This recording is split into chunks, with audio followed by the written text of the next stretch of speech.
ونسلم على سيدنا ومولانا محمد رسول النبي الأمين الحنين المبين الرؤوف الرحيم. أما بعد فأعوذ بالله من الشيطان الرجيم. بسم الله الرحمن الرحيم. يا أيها الذين آمنوا أوفوا بالعقود وإن لكم بهيمة الأنعام إلا ما يتلى عليكم غير محل الصيد وأنتم حرم إن الله يحكم ما يريد. صدق الله العظيم.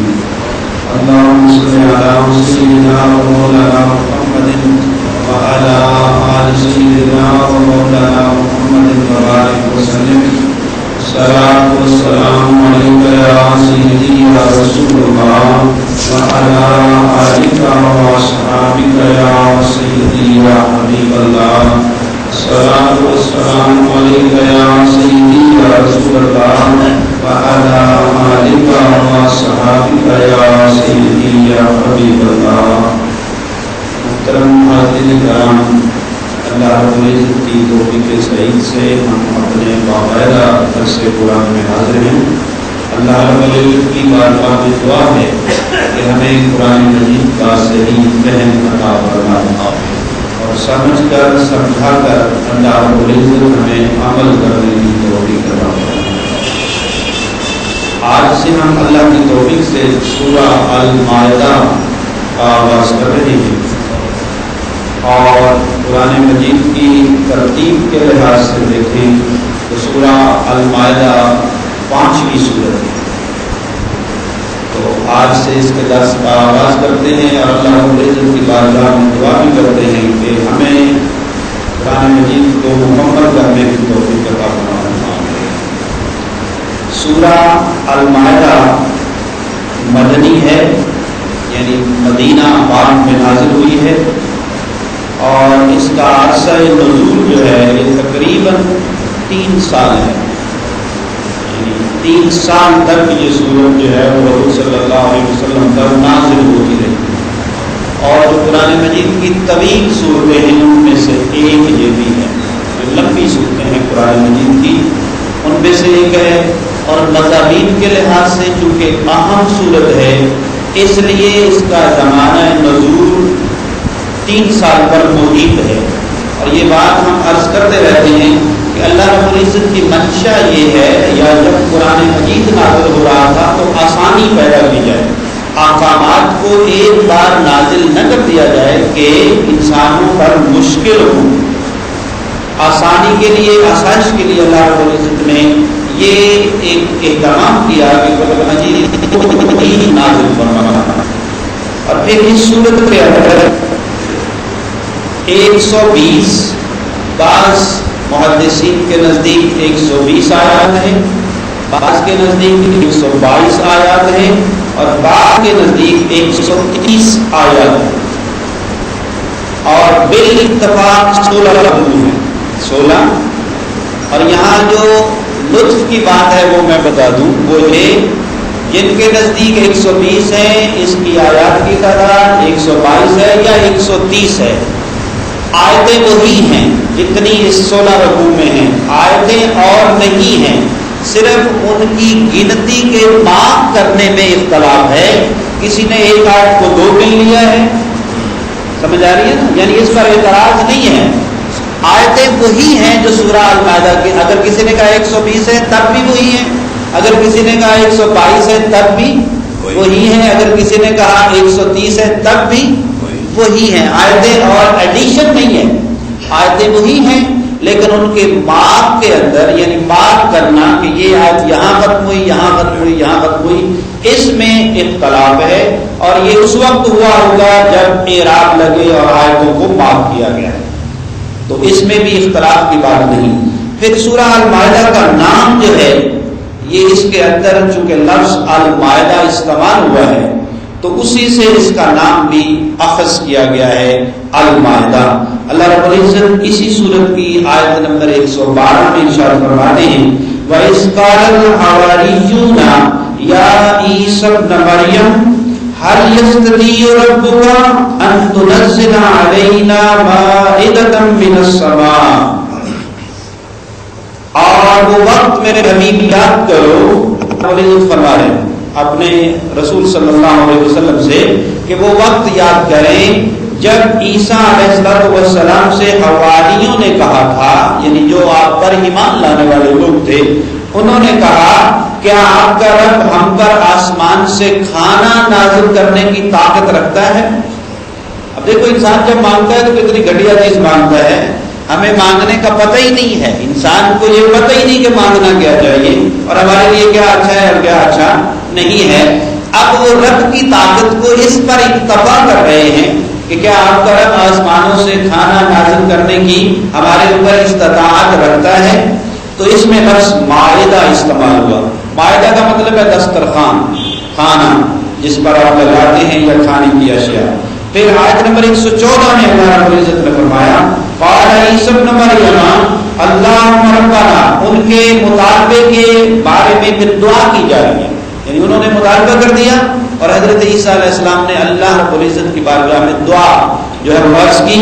قال عیسی ابن مریم اللہم ربنا انزل علینا مائدۃ من السماء، اے ہمارے پروردگار ہمارے اوپر آسمان سے مائدہ، کھانا، دسترخوان نازل فرما. اور یاد رکھیں ہر نبی جو ہے مستجاب الدعوات ہوتا ہے، ہر نبی کی دعا قبول ہوتی ہے، ہر نبی کی دعا قبول ہوتی ہے. اور اللہ رب العزت کے رسول صلی اللہ علیہ وسلم نے فرمایا اللہ نے ہر نبی کو ایک ایسی دعا کرنے کا اختیار دیا ہے کہ وہ جو بھی دعا کرے گا رب اس کی قبول فرمائے. اور ہر نبی نے آدم علیہ السلام سے لے کر عیسیٰ علیہ السلام تک ہر نبی نے اللہ کا یہ دیا ہوا اختیار دنیا میں استعمال کر لیا، یعنی ہر نبی نے وہ دعا کر لی ہے.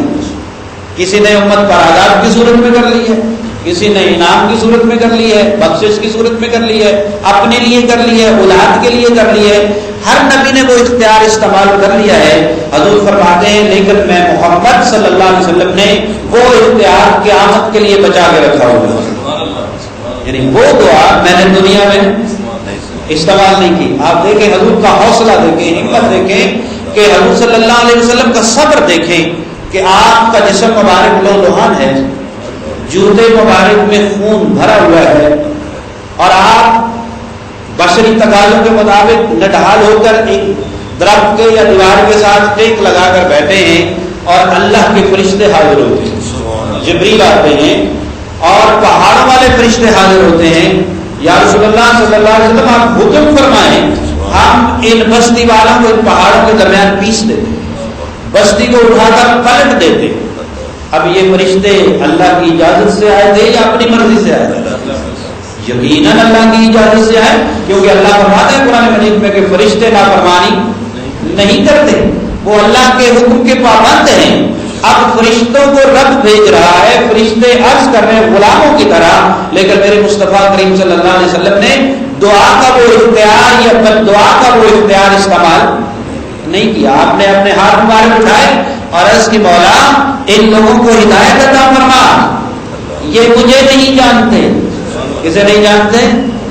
یہ نہیں کہا کہ تجھے نہیں جانتے، یہ مجھے نہیں جانتے، میرے مرتبے کو، میری شان کو، میری عظمت کو یہ لوگ جانتے نہیں. اگر مجھے جان لیں تو تجھے بھی جان لیں، اگر مجھے جان لیں تو یعنی جو رسول اللہ صلی اللہ علیہ وسلم کو پہچان لیتا ہے وہ خدا کو بھی پہچان لیتا ہے.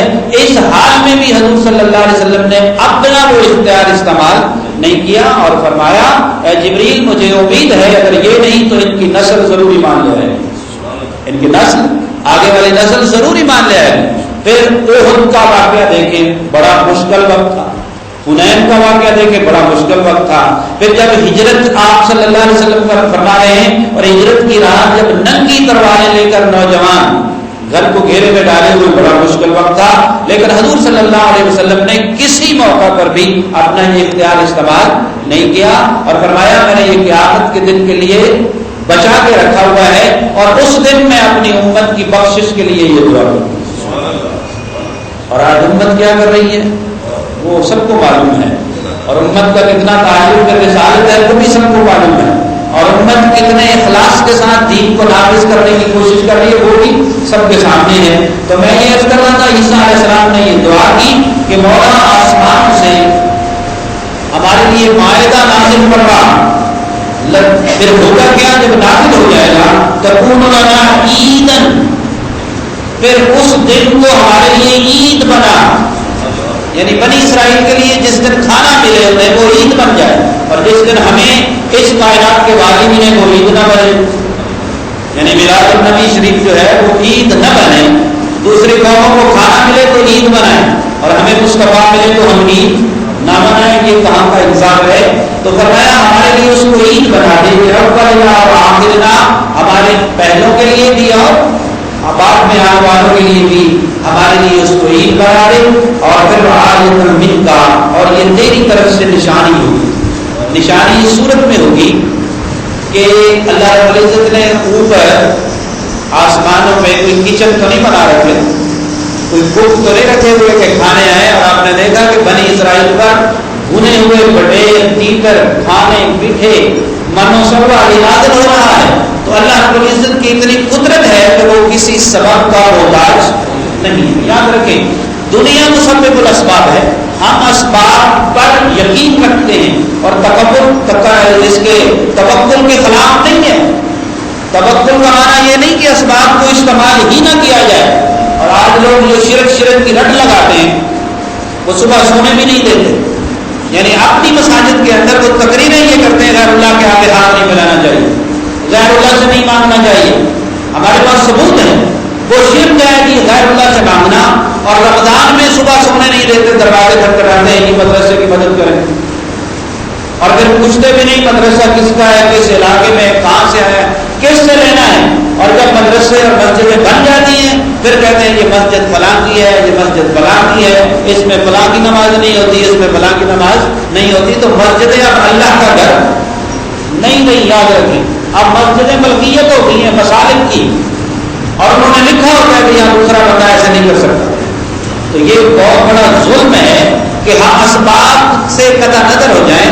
حضور صلی اللہ علیہ وسلم کے پاس ایک صحابی آئے باہر سے، دور سے، دیہات سے، حضور صلی اللہ علیہ وسلم نے پوچھا کس پہ آئے؟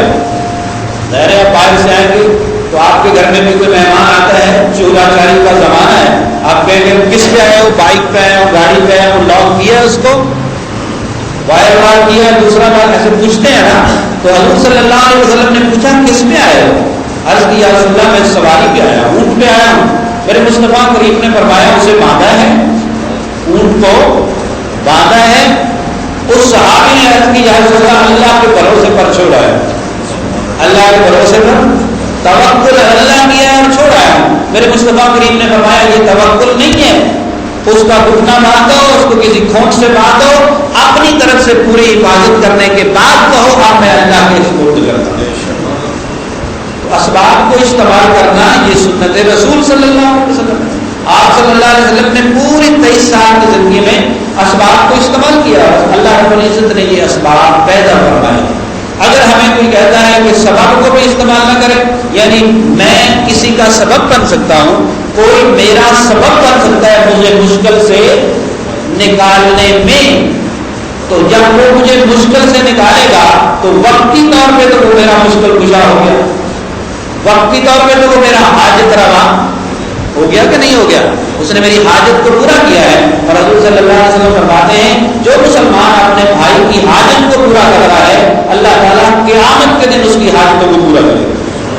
جو اپنے بھائی کی مشکل میں مدد کرتا ہے اللہ رب العزت قیامت کی مشکلات میں سے اس کی مشکلات کو حل کروا دے گا۔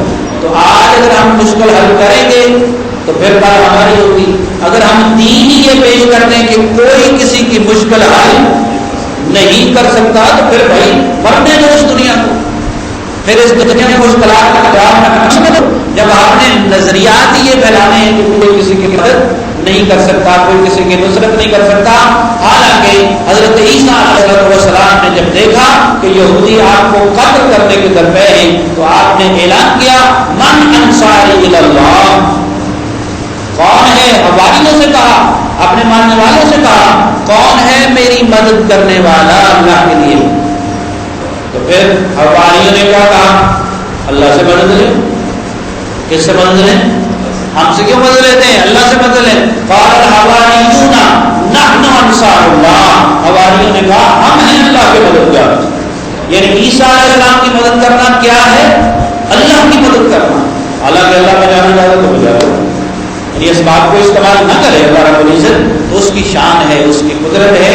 تو میں نے یہ اس لیے عرض کیا کہ حضور صلی اللہ علیہ وسلم نے اسباب کو استعمال کیا ہے، اور ہمیں بھی اسباب کو استعمال کرنا چاہیے اور کرنے کا حکم ہے، اور یہ توکل علی اللہ کے خلاف نہیں ہے. تو یہ میں نے عرض کیا کہ اس کے نام اس سے لیا گیا. پھر میں عرض کر رہا تھا کہ سورہ یہ مدنی ہے اور ہجرت کے بعد نازل ہوئی ہے، اور اس کا زمانہ نزول جو ہے وہ اتنا ہے 3 سال کے قریب ہے. اور جب حضور صلی اللہ علیہ وسلم صلح حدیبیہ کے بعد، یعنی ایگریمنٹ لکھنے کے بعد، اب صلح حدیبیہ کو بیان نہیں کرنا چاہتا، صلح حدیبیہ ہونے کے بعد جب واپس آ رہے تھے تو سورہ المائدہ کا آغاز شروع ہو گیا. اس کا نزول شروع ہو گیا. اور تاریخ کی کتابوں میں احادیث میں لکھا ہوا ہے کہ جس اونٹنی پر حضور صلی اللہ علیہ وسلم سوار تھے اس وقت سورہ مائدہ کی آیات نازل ہو رہی تھی، اور وہ اونٹنی چل نہیں سکتی. اتنا بور محسوس ہوا کہ اس کا یہ شانہ ٹوٹ گیا. اونٹنی کا شانہ یعنی آگے والی اس کی ٹانگ ہے وہ ٹوٹ گئی، اور حضور صلی اللہ علیہ وسلم اس سے نیچے تشریف لے آئے. قربان جاؤں اس حوصلے پر جو اللہ نے اپنے محبوب علیہ السلام کو عطا فرمایا ہے کہ وہی نازل ہو رہی ہے. جانور برداشت نہیں کر سکتے، پتھر اور پہاڑ برداشت نہیں کر سکتے، لیکن حضور کے قلب اطہر پر وہی 23 برس نازل ہوتی رہی، اور اللہ نے آپ کو طاقت عطا فرمائی کہ انوار و تجلیات خدا کو سمجھو. اب دیکھیں یہ کتنی ہے، اللہ تعالیٰ کے انوار ہیں. تجلیات یہ الفاظ نہ لیں کہ صرف یہ الفاظ ہیں.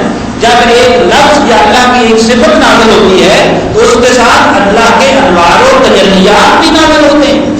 یہی وجہ ہے کہ بزرگان دین فرماتے ہیں الرحمن اتنی بار پڑھو، اللہ اکبر اتنی بار پڑھو، الرحیم اتنی بار پڑھو کہ اس کے تجلیات جو ہیں انوار جب تمہارے قلب پر نازل ہوں گے ان کو سمونا بھی تو ایک بات ہے نا. آپ نے دیکھا بعض لوگ جو ہے وہ ان کو سما نہیں سکتے، سمو نہیں سکتے، اور ان کو برداشت نہیں کر سکتے.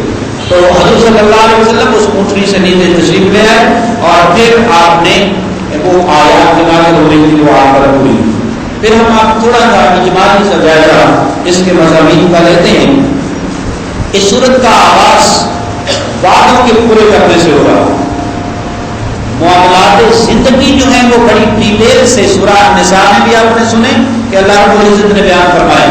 سورہ بقرہ میں بھی کچھ ایمانیات کے بارے میں اور عبادات کے بارے میں سنا، اور النساء تو پورے معاملات کے بارے میں. اور اس صورت میں بھی جتنے ہمارے معاملات ہیں ان کے بارے میں اللہ رب العزت نے ڈیٹیل سے بات کی ہے. سب سے پہلے فرمایا کہ اپنے عہد پورے کرو جن کو ہم خود اہمیت نہیں دیتے. پھر اللہ رب العزت نے غربت والے مہینوں کا ذکر کیا. غربت والے مہینوں کا اللہ رب العزت نے اس میں ذکر کیا. پھر شاعر اللہ کا ذکر کیا، اللہ کی جو نشانی ہے ان کی تعظیم کرو. حالت احرام میں شکار کی ممانعت کا ذکر کیا. جب آپ احرام کا تو پھر وہ شکار نہ کرے. پھر جن چیزوں کا کھانا حرام ہے ان کا تذکرہ کیا. پھر اللہ رب العزت نے شکاری جانوروں کی تربیت کا ذکر کیا کہ جن سے تم شکار کا کام لیتے ہو ان کی تربیت کیسے کرنی ہے. پھر وضو کی فرضیت کا ذکر اس میں ہے، اور حالت عذر میں تیمم کا ذکر اس میں ہے. حکم اللہ رب العزت نے دیا. پھر شر اور فساد کے باوجود عدل و انصاف کرنے کا حکم دیا، اور بنی اسرائیل کو اتباع رسالت محمدی صلی اللہ علیہ وسلم کا حکم اللہ نے ارشاد فرمایا. پھر نصارہ سے میثاق لینے کا ذکر ہے. پھر قابیل کا حابیل کو قتل کرنا اس کا اس میں ذکر ہے، اور فرمایا جو ایک انسان کو قتل کرتا ہے وہ پوری انسانیت کا قاتل ہے. اور یہ بات اسلام کے سوا کسی اور نہ تہذیب کے پاس ہے، نہ کسی قوم کے پاس ہے، اور نہ کسی اور مذہب کے پاس ہے. جتنی انسانیت کی اور انسان کی قدر اللہ رب العزت نے اسلام میں بیان کی ہے. اس کے بعد اللہ نے منع فرمایا کہ یہود کو نصارہ کو دوست نہ بنایا جائے. حکم کیٹیگوریکلی اللہ رب العزت نے ارشاد فرمایا. اور پھر از خود کسی حلال چیز کو حرام کرنے سے منع قرار دے دیا. کہ ہم از خود کسی حلال چیز کو حرام نہ کر لیں. اور اللہ رب العزت نے پھر ہمیں عہد یاد دلائے ہیں کہ یہ تمہارے عہد ہیں، اس لیے ان کو پورا کرو. تو اللہ رب العزت نے اس سورت کا جو آغاز ہے وہ بھی عہد سے کیا. اور اللہ رب العزت فرماتے ہیں یا ایھا الذین آمنوا، اے ایمان والو، اے ایمان والو. ایمان والوں کو خطاب ہے. اور آپ دیکھتے ہیں کہ تربیت اپنوں کی جاتی ہے. کس کی جاتی ہے؟ ہم تو خوش ہوتے ہیں نا دوسرے کا بچہ خراب ہو رہا ہو. کیا خیال ہے؟ ہمارے یہاں یہ کمی ہے کہ ہم امر بالمعروف اور نہی عن المنکر نہیں کرتے، بلکہ خوش ہوتے ہیں، کہتے ہیں اچھا ہے اس کا بچہ برباد ہو رہا ہے. اور اس کو کہا بھی جائے تو گھر والے کیا کرتے ہیں؟ مائنڈ کرتے ہیں، اپنے بچوں کو کہیں. یعنی ہمارے یہاں وہ تہذیب، وہ تمدن، وہ تعلیم ہے ہی نہیں. اور حضور صلی اللہ علیہ وسلم کتنا خیال رکھتے تھے؟ آپ نے تو انسانیت کا خیال رکھا ہے نا. سنت رسول صلی اللہ علیہ وسلم یہ ہے کہ ہم دوسروں کی فکر کریں. اور آپ لوگوں کے احساسات کا کتنا خیال کرتے تھے. ایک واقعہ حدیث میں آتا ہے کہ حضور صلی اللہ علیہ وسلم بچوں کے پاس کھڑے تھے، 2 بچے کھیل رہے تھے اور آپ انہیں دیکھ رہے تھے. آپ انہیں دیکھ رہے تھے. ایک کا والد اپنے بیٹے کو بلانے کے لیے آیا. ایک کا والد اپنے بیٹے کو بلانے کے لیے آیا. اس نے اپنے بیٹے کو آواز دی. میرے مصطفیٰ کریم نے فرمایا آج اسے رہنے دو، آج اسے نہ لے جاؤ، آج اسے رہنے دو. بار بار حضور فرما رہے ہیں. وہ چلا گیا، وہ شخص چلا گیا، حضور کے کہنے پر اپنے بیٹے کو رہنے دیا. پھر بعد میں اس نے پوچھا یا رسول اللہ صلی اللہ علیہ وسلم، میں ہر روز بیٹے کو اس وقت بلانے آتا تھا اور اس دن آپ نے منع کیوں فرمایا؟ میں احساسات کی بات کرنے لگا ہوں کہ ہمیں بھی کوئی احساس ہے کہ نہیں ہے. حضور صلی اللہ علیہ وسلم نے فرمایا جو بچہ اس تیرے بچے کے ساتھ کھیل رہا تھا وہ یتیم ہے. وہ کیا ہے؟ یتیم ہے، اس کا والد نہیں ہے. اگر تم اپنے بچے کو بلا کے لے جاتا تو ہو سکتا ہے اس کے ذہن میں خیال آتا کہ آج میرا والد بھی ہوتا تو مجھے بھی بلا کے لے جاتا. اس احساس کو پیدا نہ ہونے دینے کی وجہ سے حضور صلی اللہ علیہ وسلم نے باقاعدہ پرمیشن لی اس بیٹے کے والد سے کہ آج اسے کھیلنے دے. اس پہ اب اپنی مرضی سے جائے گا وہ اپنے گھر اور وہ اپنے گھر تو وہ چلا جائے گا. تو ہمیں تو سوسائٹی کے اندر، معاشرے کے اندر احساس ہی نہیں ہے کہ ہے کسی کو، یقین مانے نہیں ہے. اور اگر کوئی احساس کرنا چاہتا ہے تو مشکلات کا شکار ہوتا ہے. آپ اپنی گلی محلے میں کسی کے بچے کو منع کر کے تو دیکھیں. یعنی امر بالمعروف کرنا اور بات ہے، اسے منع کریں کسی برے کام سے. مثلا موبائل سن رہا ہے، گانے سن رہا ہے اور وہاں لڑکے کھڑے کیے ہوئے گھر کے آگے شور ہو رہا ہے تو آپ اسے منع کریں تو لڑائی ہو جائے گی. حالانکہ یہ سارے کام شریعت کے ہیں. سارے کام کیا ہیں؟ شریعت کے ہیں. تو ہم تو تقسیم ہو چکے ہیں، ہمیں سیرت رسول صلی اللہ علیہ وسلم کا احساس نہیں ہے. تو اللہ رب العزت نے فرمایا اے ایمان والو. اب ایمان کا آپ کو مانا تو ہمیں ضرور آنا چاہیے. جو اللہ پر ایمان لاتا ہے، اللہ کے اوامر و نواہی پر ایمان لاتا ہے، اللہ کی تعریف صفات پر ایمان لاتا ہے، حضور صلی اللہ علیہ وسلم پر، آپ کی ختم نبوت پر اور آپ کی ساری صفات پر ایمان لاتا ہے، وہ اہل ایمان ہے. تو اللہ رب العزت اپنوں کی تربیت فرما رہے ہیں. یہاں سے میں نے بات شروع کی. اپنوں کی تربیت، جو کلاس روم میں بیٹھے ہوتے ہیں، جو مدرسے میں پڑھ رہے ہوتے ہیں، استاد کا کام انہی کی تربیت کرنا ہے. جو گلی میں کھیل رہے ہیں، وقت پہ ہیں، لے کے ہیں، ان کی تربیت کرنا استاد کے ذمہ میں نہیں ہے. تو اللہ رب العزت چونکہ سب سے بڑا مربی ہے، سب سے بڑا تربیت فرمانے والا ہے، اس لیے اللہ رب العزت نے ایمان والوں کو آواز دی. اور ایمان والے کتنے خوش وقت ہیں کہ قرآن مجید کو بار بار پڑھیں. جب کہتے ہیں نا، جب علامہ اقبال علیہ رحمت قرآن پڑھتے تھے تو لگتا تھا کہ ان پر قرآن نازل ہو رہا ہے. کاش ہم بھی ایسے قرآن پڑھیں. یعنی اللہ جب یا ایھا الذین آمنوا کہے تو ہمارے رونگٹے کھڑے ہو جائیں کہ مولا مجھے بلا رہا ہے، میرا رب مجھے آواز دے رہا ہے. لیکن ہم تو اس کو پڑھ کر نکل جاتے ہیں نا. اور رمضان المبارک کے بعد گنتے ہیں، میں نے اتنے قرآن مجید ختم کر لی ہیں، اتنے پڑھ لیے، اس میں سے کیا سمجھا ہے اس کا ہم نے کبھی اندازہ نہیں لگایا. تو اے ایمان والو اوفوا بالعقود، اپنے عہد پورے کرو. آج ہم اسی پر بات کریں گے. ایمان کے بعد سب سے پہلا تقاضا معاملات میں کیا ہے کہ اپنے عہد کو پورا کرو. دیکھو عہد کو پورا کرنا اتنی اہمیت ہے کہ اللہ رب العزت نے سورہ مائدہ کی پہلی آیت میں اہل ایمان کو سب سے پہلا حکم جو دیا ہے وہ اپنے وعدے پورے کرنے کا دیا ہے. اور یہاں لفظ عقود استعمال ہوا ہے جو عقد کی جمع ہے، عقد کی جمع ہے، اور عقد نکاح کے لیے بھی استعمال ہوتا ہے۔ عقدۃ النکاح، اللہ رب العزت نے نکاح کی گرہ، تو عقد کا معنی ہے دو چیزوں کو آپس میں ملا دینا، دو چیزوں کو آپس میں مضبوطی کے ساتھ ملا دینا، اسے عقد کہتے ہیں۔ لیکن یہاں اس کا معنی عہد کیا گیا ہے، یہاں اس کا معنی کیا کیا گیا ہے؟ عہد، اور عہد کا معنی ہوتا ہے کہ اس طرح سے اللہ رب العزت کے ساتھ، انسانوں کے ساتھ، بندوں کے ساتھ اس طرح سے کوئی وعدہ کرنا جو لازم ہو جائے، جو کیا ہو جائے؟ لازم ہو جائے، پختہ ہو جائے، اور آپس میں دو پارٹیوں کے درمیان، دو لوگوں کے درمیان جو عہد ہوتا ہے اس کو پورا کیا جائے۔ اب یہ تو اس کا لغوی معنی ہے، اب اس کا ایک شرعی معنی بھی ہے جسے آپ اصطلاحی معنی کہتے ہیں۔ ایک ڈکشنری لغت کا میننگ ہوتا ہے اور ایک اصطلاحی جس پر اس کا اطلاق ہوتا ہے۔ تو اللہ رب العزت نے فرمایا اے ایمان والو اپنے وعدے پورے کرو، اس کا معنی یہ ہے کہ جو بندہ اللہ کی صفات پر، اللہ کے احکامات پر، اللہ کے اوامر و نواہی پر ایمان لاتا ہے، اس کو اللہ کے ساتھ کیے ہوئے وعدے کو پورا کرنا چاہیے۔ اب جب ہم ایمان لاتے ہیں تو وعدہ تو ہے، مثلا ہم کہتے ہیں اشہد اللہ الہ الا اللہ، یہ وعدہ ہے کہ میں گواہی دیتا ہوں کہ اللہ کے سوا کوئی عبادت کے لائق نہیں ہے۔ اگر ہمارا وعدہ پھر کسی کے آگے جھکتا ہے، پھر ہم کسی اور کی عبادت کرتے ہیں، خواہ وہ اپنا نفس ہے، خواہ وہ دنیا ہے، خواہ کچھ ہے، تو اس کا مطلب ہے ہم اس عہد سے روگردانی کر رہے ہیں۔ اور اللہ رب العزت نے ہم سے وعدہ دیا الست بربکم، عالم ارواح میں الست بربکم، یہ وعدہ لیا اللہ نے، عہد لیا، اور پھر ہم نے کیا کہا تھا؟ قالوا بلا، مولا کیوں نہیں، تو ہمارا رب ہے۔ تو ہم اس کو بھول گئے، ہم اپنے رب کے اس عہد کو بھول گئے، اور اللہ فرما رہے اپنے عہد کو کیا کرو؟ پورا، اپنے عہد کو پورا کرو۔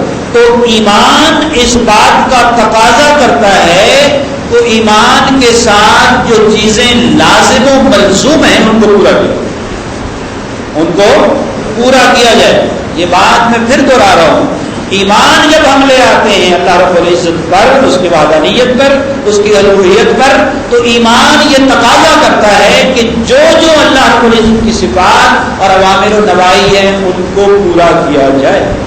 ان کی کیٹیگریز ہیں نا، فرائض ہیں، واجبات ہیں، سنن ہیں، جو بھی اللہ رب العزت کے احکامات ہیں ان کو پورا کیا جائے۔ تو ایمان کا تقاضا یہ ہے کہ ایمان والے تمام احکامات پر عمل کریں، یا کم از کم کیا کریں؟ کوشش تو ضرور کریں، کوشش تو اللہ رب العزت سے توفیق تو مانگیں، اور جن کاموں سے اللہ نے منع کیا ان سے رک جائیں اور ان سے بات رہیں، اور جن کاموں کے کرنے کا اللہ نے حکم دیا ان کو کریں۔ یہ اللہ رب العزت کے ساتھ وعدے۔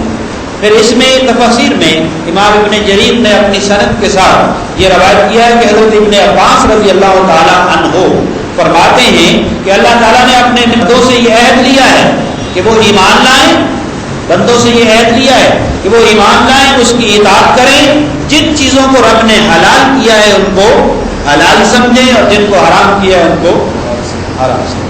یعنی قرآن مجید کے حلال و حرام کو سمجھنا اور پھر ان پر عمل کرنا، یہ ایمان کا تقاضا ہے۔ اور پھر ابن زید نے اور زید بن اسلم نے کہا اس عقد سے مراد وہ عہد ہیں جو لوگ ایک دوسرے کے ساتھ کرتے ہیں، آپس میں ایک دوسرے کے ساتھ جو ہم وعدے کرتے ہیں، اس عہد سے مراد وہ عہد ہیں۔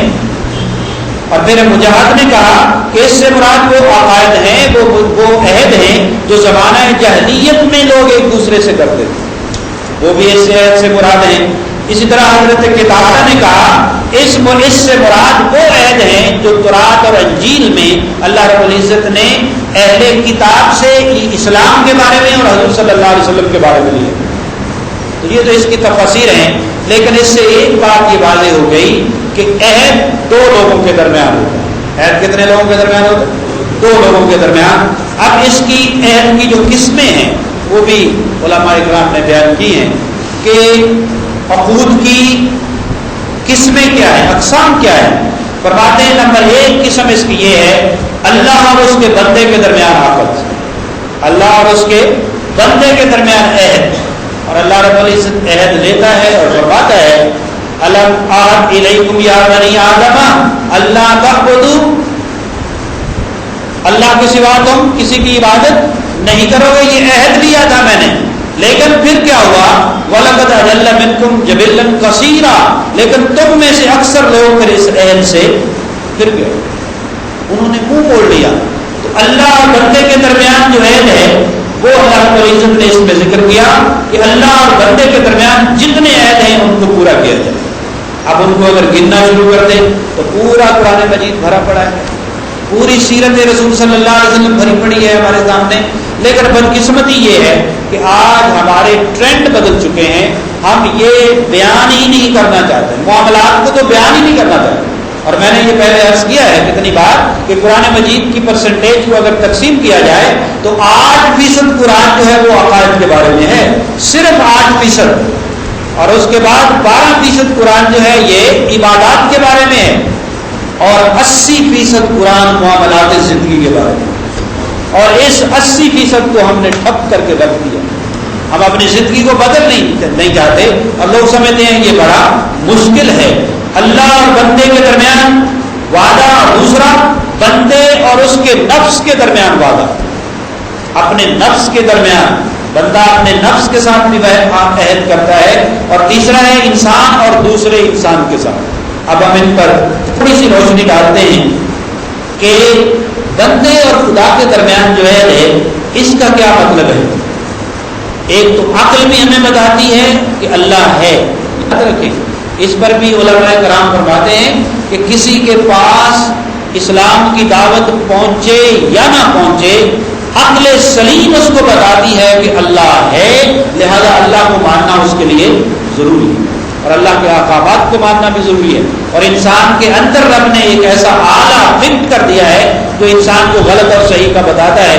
اب مجھے بتا رہے ہیں جس شخص کو دھوپ اور چھاؤں کا پتہ ہے، دھوپ اور چھاؤں کا پتہ ہے، پیاس کا پتہ ہے، بھوک کا پتہ ہے، کیا اسے نفس یہ نہیں بتاتا ہوگا خدا بھی ہے؟ تو اتنا تو سب کو پتہ چل جاتا ہے نا. اور جو لوگ شریعت جن پر احکامات لاگو نہیں ہوتے ان کے اور احکامات ہیں. تو اللہ رب العزت نے فرمایا، علماء کرام نے فرمایا اللہ اور بندے کے درمیان عہد ہے. اس کا مطلب یہ ہے کہ اللہ رب العزت کے بارے میں جو بندے کا ایمان ہے کہ یا اللہ تو وحدہ لا شریک ہے، تیرے ساتھ کوئی شریک نہیں ہے، تو الہ ہے، معبود ہے، اس کی عبادت کرے اور اللہ کی دی ہوئی شریعت پر عمل کرے، جو اس کے اوامر و نواہی ہیں ایمان کے بعد ان پر عمل کرے. اس کے بعد بندے اور نفس کے درمیان یہ وہ وعدے ہیں جو ہم اپنے اوپر لاگو کر لیتے ہیں. مثلا نظر مان لیتے ہیں، منت مان لیتے ہیں. نظر مان لی تو ایسا کرنا، اگر تو نظر کار خیر کے لیے ہے تو اس کا پورا کرنا واجب ہو جاتا ہے، اس عہد کو پورا کرنا پھر ضروری ہو جاتا ہے. اس کو اگر کسی مباح کام کے لیے، یعنی جو جائز کام ہے، شریعت نے اس پر پابندی نہیں لگائی، نہ اس کے کرنے کا حکم دیا ہے، لیکن وہ قرآن و حدیث کے خلاف نہیں ہے، مباح کام ہے، اچھا کام ہے، اس کو ترک کرنے کی اگر قسم کھا لی، یعنی ایسے اچھے کام کو ترک کرنے کی قسم کھا لی، مثلا جیسے اونٹ کا گوشت نہیں کھاؤں گا، شہد نہیں کھاؤں گا، مصر نہیں کھاؤں گا، اگر ایسی قسم کھا لی تو اس کو پورا کرنا مستحب ہے، اس کو پورا کرنا مستحب ہے. اور اگر اس کو توڑنے کا ارادہ کیا تو پھر اس کا کفارہ ادا کرنا چاہیے. ایسی مستحب مباح قسم کی جو قسم ہے اس کو توڑنے پر کفارہ ادا کرنا چاہیے.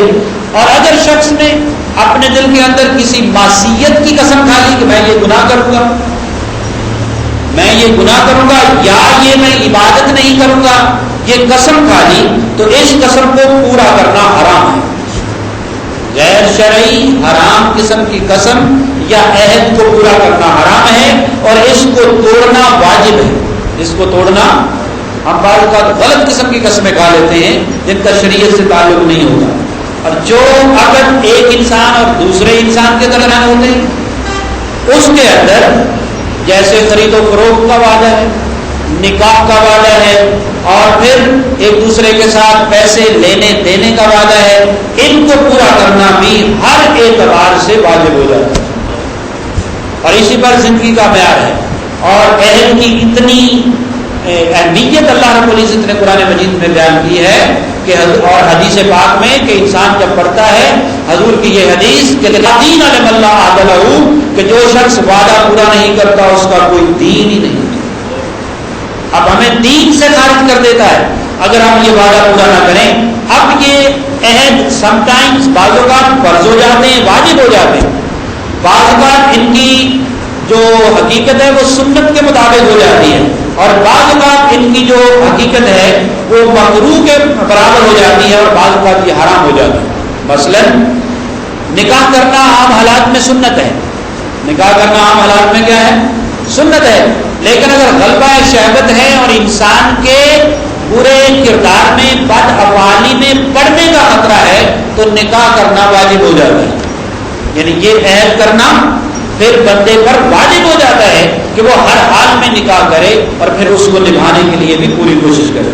اس کے بعد اگر جو وعدہ کیا وہ سنت ہے، یعنی عام حالات میں نکاح کرنا کیا ہے؟ میں نکاح کروں گا، سنت ہے. اور حضور نے فرمایا نکاح من سنتی فمن راغب عن سنتی فلیس منی، جو شخص نکاح کرنا میری سنت ہے اور جو اس کو اپنے اوپر حرام قرار دے لیتا ہے کہ میں کروں گا ہی نہیں، جان بوجھ کر یاد رکھے. اور بڑی معاملات ہیں، میں ان کو ڈسکس نہیں کر رہا. اب ہمارے یہاں یہ بھی ہے کہ بچہ جوان ہو گیا اس کی شادی کی جائے، اور علماء کرام کہتے ہیں نکاح کرنا سنت ہے. لیکن یاد رکھیں اگر نکاح کرنا سنت ہے تو نکاح کے بعد گھر بسانا فرض ہے. نکاح میں نام و نفقہ ادا کرنا، بیوی کے حقوق ادا کرنا. جو شخص اپنی بیوی کے بچوں کے حقوق ادا نہیں کر سکتا اس کو چاہیے کہ وہ سنت پر بھی عمل نہ کرے. یاد رکھیں ہمارے ہاں یہ فساد برپا کر دیا جاتا ہے، لڑکا کچھ نہیں کرتا کہ بس نکاح کرنا تو سنت ہے. کیوں سنت ہے بھائی؟ سنت اس کے لیے ہے جو نکاح کے افورڈیبلٹی رکھتا ہے، اس کی استطاعت رکھتا ہے اور اپنے حقوق و فرائض کو جانتا ہے، ان کو پورا کرنے کی اس کے اندر پوری طاقت ہے. اس کے بعد یہ جو عقد جائز ہیں آپس میں، جو وعدے جائز ہیں وہ بیع و شرع کا ہے، خرید و فروخت کا ہے، اور وہ جو آپس میں معاملات زندگی ہم طے کرتے ہیں یہ بھی جائز ہیں. پھر کچھ مکروہ ہیں، ایسی چیزیں کہ جو کراہت جن میں پائی جائے ان کے لیے وعدہ کر لینا یہ مکروہ ہے. اور کچھ عقد حرام ہیں، یاد رکھیں کچھ وعدے حرام ہیں، جیسے خمر ہے، خنزیر ہے، یا کسی کے ساتھ شراب اور سود کے لین دین کے معاہدے کر لینا یہ حرام ہے. لیکن ہماری بدقسمتی یہ ہے کہ ہمارے ملک میں یہ ساری چیزیں چل رہی ہیں نا، حلال کی حد تک چل رہی ہیں، اور نام یہ لیا جاتا ہے کہ شراب کے پرمٹ غیر مسلموں کو دیے جاتے ہیں. اور پیچھے سرمایہ لگانے والے کون ہوتے ہیں؟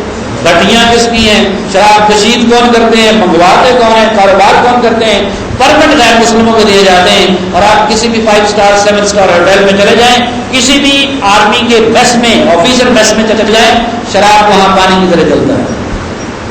تو جو چیزیں حرام ہیں ان کے عقد کرنا بھی حرام ہے. تو میں یہ عرض کر رہا تھا یہ وعدے ہیں، اور آپ نے دیکھا کہ ہمارے ملک کے اندر تو وعدوں کو کیا کہتے ہیں کہ رات کی بات تھی، رات گئی یا بات گئی. ہمارے جب بڑے یہ تربیت دیں گے تو پھر چھوٹے اس چیز کو اہمیت نہیں دیں گے. اور حضور صلی اللہ علیہ وسلم کی سیرت یہ ہمیں بتاتی ہے کہ آپ کسی غیر مسلم کے ساتھ بھی وعدہ کریں. آپ کو پتا ہے کہ آپ نے ایک جانور خریدا تھا اور اس شخص نے کہا میں گھر سے ہو کر آتا ہوں، تو حضور صلی اللہ علیہ وسلم وہاں تشریف فرما وہ اس جگہ پر، اور وہ وہاں جا کر بھول گیا. اور آپ صلی اللہ علیہ وسلم وہاں احادیث میں آتا ہے کہ وہاں 3 دن کے لیے تشریف فرما رہے، اور جب وہ واپس آیا تو حضور نے صرف اتنا فرمایا تمہاری بھول نے ہمیں بہت تکلیف دی. تو وعدہ دیکھیں جو ہم آپس میں کرتے ہیں، اگر ہم یہ وعدے توڑنے شروع کر دیں پھر ہماری زندگی مفلوج ہو کر رہ جائے گی. اور اللہ رب العزت نے قرآن مجید میں فرمایا ہے اوفوا بعہدکم ان العہد کان مسئولا، اپنے وعدے پورے کرو، بے شک وعدوں کے بارے میں قیامت کے دن سوال کیا جائے گا. تو ہماری زندگی کا انحصار ہی لین دین پر ہے، ہماری زندگی کا انحصار ہی معاملات زندگی کو چلانے پر ہے. اور یہ مثال یہ جو نکاح کی مثال ہے یہ تو بہت بڑی ہے نا، یہ بھی تو ایک وعدہ ہے نا، یہ بھی ایک وعدہ ہے. پھر جو ہم حلف لیتے ہیں جب کوئی نوکری سائن کرتے ہیں، وہ جاب کے لیے جو آفر لیٹر ہم سائن کرتے ہیں، وعدہ ہے کہ نہیں ہے؟ وعدہ ہے. جب ہمارے منسٹرز یا کوئی بھی وعدہ لیتے ہیں، حلف لیتے ہیں اور کہتے ہیں میں وعدہ کرتا ہوں اللہ کو حاضر نازر کر کے کہ ملک کے خلاف، مفادات کے خلاف کوئی کام نہیں کروں گا، تو کیا کرتے ہیں؟ لیکن وہ کہتے تو یہی ہے کہ ہم ملک کے مفاد میں کر رہے ہیں۔ پھر غیر مسلموں کے ساتھ، دوسرے ممالک کے ساتھ معاہدے کرنا، اس میں بھی اگر وہ معاہدہ ہمارے ملک کے عوام کے حق میں نہیں ہے تو نہیں کرنا چاہیے، وہ حرام ہے۔ اور اگر وہ ہمارے لیے بہتر ہے، تجارت ہے، کچھ ہے، تو اس کے کرنے میں کوئی حرج نہیں ہے، وہ بے شک غیر مسلم ہے۔ لیکن ہمارے ہاں جو معاہدے ہوتے ہیں غیر مسلموں سے، دوسرے ممالک سے، اس میں کک بیکس دیے جاتے ہیں کہ نہیں؟ جی جو ٹھیکے دیے جاتے ہیں، یہ بھی تو ایک وعدہ ہے نا، وعدہ ہے کہ نہیں؟ ایگریمنٹ ہوتا ہے کہ نہیں؟ حتیٰ کہ اب آپ جب گھر کرائے پہ دیتے یا لیتے ہیں تو وعدہ کرتے ہیں کہ نہیں؟ وعدہ کرتے ہیں، دکان ہے، جو کچھ بھی کرتے ہیں ایک وعدہ ہے۔ تو ہمارے ہاں جتنے وعدے ہوتے ہیں ان کو پس پش ڈال دیا جاتا ہے، اور لوگ کہتے ہیں یہ وعدہ زبان کی بات ہے۔ مسلمان کی زبان ہی تو ہوتی ہے، مسلمان کے پاس زبان ہی تو ہے۔ اللہ رب العزت کے رسول صلی اللہ علیہ وسلم نے فرمایا زبان سے اچھی بات کے علاوہ کچھ نہ کہو، ہمیشہ اچھی بات کرو۔ تو وعدے اس کو جتنا ایکسپینڈ کرتے جائیں، ہماری پوری زندگی پر یہ حاوی ہیں، یہ عہد، یہ وعدہ۔ اور میں اس کو اگر وضاحت کرنا چاہوں تو پھر آپ دیکھیں گے کہ اس میں سیاسی لوگ بھی اس کی زد میں آتے ہیں، جو وعدے کرتے ہیں، پریزیڈنٹ اور پرائم منسٹر بھی اس کی حد میں آتے ہیں، لیکن پھر وہ تشریح اپنی اپنی کرنا شروع کر دیتے ہیں۔ اور ایک جمعہ میں نے یہ عرض کیا تھا کہ یہ غربا کی، یہ تکلیف والے لوگوں کی دعائیں، بد دعائیں بڑوں کو کیوں نہیں لگتی؟ تو پھر میرے ذہن میں ایک جواب بھی آ گیا۔ وہ جواب یہ ہے کہ جب ان کے لیے کوئی گیلانی کی صورت میں بکرا قربان ہو رہا ہو، کوئی کاظمی کی صورت میں قربان ہو رہا ہو، جب اس قسم کے اعلیٰ نسل کے بکرے صدقہ دیے جائیں تو پھر ان کو بد دعائیں نہیں لگتی۔ تو یہ وعدے پورے نہیں کرتے، یاد رکھیں، وعدے پورے نہیں کرتے۔ اور ہمارے ملک میں کوئی اخلاقیات نامی چیز خدا کی قسم نہیں ہے۔ اب آپ دیکھیں جو پہلے پرائم منسٹر صاحب تھے، آپ کو ریزیڈنٹ ہیں کس کے؟ پریزیڈنٹ ہاؤس کے۔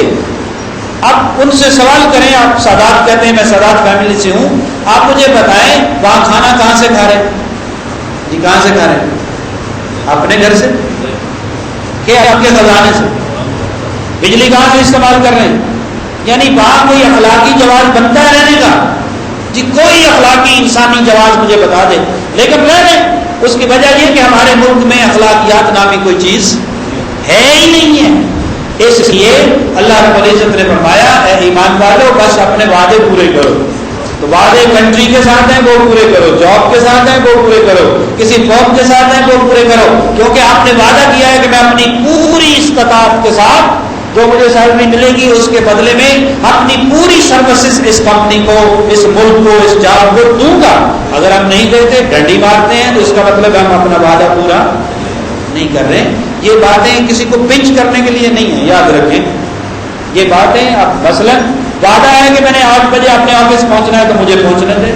اگر خدا نخواستہ کوئی راستے میں پرابلم آ گئی وہ ایک الگ بات ہے، میں نارملٹی کی بات کر رہا ہوں، نارمل دنوں کی بات کر رہا ہوں کہ اس کے اندر یہ کام پورا کریں گے تو حلال ہے، ورنہ وہ حلال جائز نہیں ہے۔ اس لیے ہمیں چاہیے کہ ہم بھی اپنے وعدے جتنے ہیں ان کو پورا کریں۔ اللہ کے ساتھ کوئی کیا ہے، کوئی نظر مانی ہے، اور کوئی اپنے بھائیوں کے ساتھ وعدہ کیا ہے، حد المقدور کوشش کریں کہ اس کو نبھایا جائے، اس کو پورا کیا جائے، چونکہ قیامت کے دن بھی وعدوں کے بارے میں سوال ہوگا۔ اور یہ روزہ بھی ایک وعدہ ہے، وعدہ ہے نا، یعنی ساری کے وقت کھا لیا اور وعدہ کر لیا مولا آپ کا غروب آفتاب تک کچھ نہیں کھاؤں گا، اور اگر اس وعدے کو توڑ دیا راستے میں تو پھر کیا ہوتا ہے بھلا؟ پھر اس پر حد جاری ہوتی ہے، پھر اس کو اس کا کفارہ دینا پڑتا ہے، پھر اس کی سزا بھی ہے، یعنی کفارہ ایک سزا ہے، پھر وہ پوری کرنا پڑتی ہے۔ تو اس لیے وعدے پورا کرنا یہ واجبات میں سے ہے، جو بھی آپ نے وعدہ کیا ہے۔ لیکن ایک بات کی یاد رکھنی چاہیے، وہ وعدہ فی نفس سے ہی حرام نہ ہو، جائز ہو، حلال ہو، مباح ہو اور مستحبات میں سے ہو، اور فرائض ہیں تو وہ فرائض ہیں، لیکن حرام فی نفس سے ہی نہیں ہونا چاہیے۔ اگر حرام ہے تو وعدہ پورا نہیں کرنا چاہیے، اگر کر لیا وہ وعدہ بعد میں پتہ چلا کہ حرام ہے پھر اس کو فوراً توڑ دینا چاہیے اور رجوع کر لینا چاہیے۔ اللہ رب العزت سے دعا ہے کہ اللہ تعالیٰ ہمیں اپنے معاملات زندگی کو صحیح طرح سے چلانے کی توفیق عطا فرمائے، اور جس بھائی نے جو وعدہ کر رکھا ہے اگر وہ جائز ہے تو اسے پورا کرنے کی توفیق عطا فرمائے۔